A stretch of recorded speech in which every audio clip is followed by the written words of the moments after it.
नाम पे खत्म करना है। सुनो सब ऐसा है, मायावती खत्म करना है, छोड़ो इस बातों को। तो वही फिर वही ना वही बात, फिर खत्म करना है, खत्म करना है। पिछड़ों को पिछड़े नेताओं की साजिश समझनी होगी, दलितों को दलित नेताओं की साजिश समझनी होगी, अल्पसंख्यकों को अल्पसंख्यक नेताओं की साजिश समझनी होगी। अगर इस देश के हालात बदलने हैं, अगर इस देश के हालात बदलने हैं, तो इस देश के जेनजी जनरेशन के युवाओं को अब खुद कमर कसनी होगी। नमस्कार, इस चैनल में आप लोगों का बहुत बहुत स्वागत है। दोस्तों, कुछ दिनों पहले लखनऊ में 10 अक्टूबर को मायावती जी एक जोरदार रैली करती हैं। लंबे समय से सत्ता से बाहर रहने के बाद भी उनकी रैली में जिस तरह का हुजूम इकट्ठा होता है, उस हुजूम को देख करके हिंदुस्तान के सभी राजनीतिक दलों में एक हड़कंप सी मच जाती है। उम्मीद नहीं थी कि इतनी बड़ी भीड़ होगी, लेकिन बहन मायावती जी अपनी रैली में टारगेट किसको करती हैं? वो वोट चोरी के मुद्दे पर बात नहीं करती हैं, वो बेरोजगारी के मुद्दे पर बात नहीं करती हैं, वो पर डे जो महंगाई हो रही है उस पर बात नहीं करती हैं, लेकिन वो समाजवादी पार्टी के राष्ट्रीय अध्यक्ष अखिलेश यादव को यह जरूर कहती हैं कि उनके लिए तब ध्यान नहीं आता है जब वो सत्ता में होते हैं। वो यहां तक कह देती हैं कि समाजवादी पार्टी के लोग और समाजवादी पार्टी के राष्ट्रीय अध्यक्ष दोगली राजनीति करते हैं। एक तरफ अखिलेश यादव पर हमला करती हैं, तो दूसरे तरफ वो राहुल गांधी को भी संविधान हाथ में उठाने पर कुछ टिप्पणी करती हैं। अब बात इन लोगों के अलावा आती है चंद्रशेखर रावण की।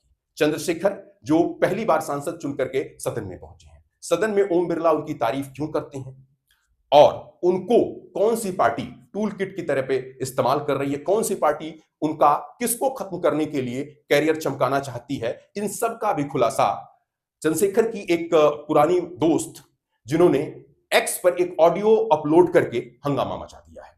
दोस्तों, इस देश के युवाओं को इन सब चीजों से हट करके क्या अब वक्त नहीं आ गया है जब अपने लिए सोचने की जरूरत है? देश में किस तरह की स्थिति बनी पड़ी है, महंगाई, बेरोजगारी, तमाम इस तरह के जो लोगों से जुड़े हुए मुद्दे हैं, इन मुद्दों पर कौन नेता बात कर रहा है? नौकरी देने की कौन बात कर रहा है? हालात सुधारने की बात कौन कर रहा है? क्या इस देश के युवाओं को अब ऐसे नेताओं को फॉलो करने की जरूरत है?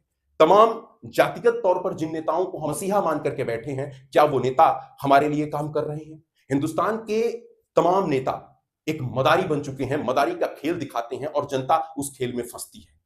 ये जो ऑडियो आपको अभी सुनाया जाएगा, इस ऑडियो में क्लियर हो जा रहा है कि राजनीतिक गलियारों में किस तरह का खेल खेला जाता है जनता को भ्रमित करने के लिए। दोस्तों, ये पहले भी हम लोग इस पर चर्चा कर चुके हैं कि 2024 के इलेक्शन में अगर बहन मायावती जी इंडिया गठबंधन से बाहर नहीं जाते, नीतीश कुमार जी अगर इंडिया गठबंधन से बाहर नहीं जाते, तो आज हालात कुछ और होते।